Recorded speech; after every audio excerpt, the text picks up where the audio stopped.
Welcome guys to the tutorial info channel. In front of me is T-Tablet 5G, and in this video I'm going to show you how to improve audio recording quality using Dolby On app on this device. Alright, so firstly to do this we have to get Dolby On app from the Play Store, so I'm gonna enter Play Store and type Dolby On.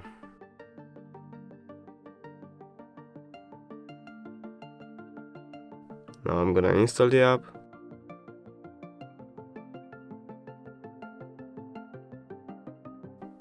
As you can see, we can already open Dolby On. Here we can skip. Not now. No thanks, we don't have to create account.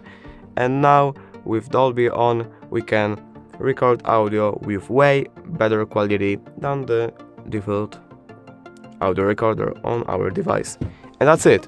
Thank you guys for watching. Bye.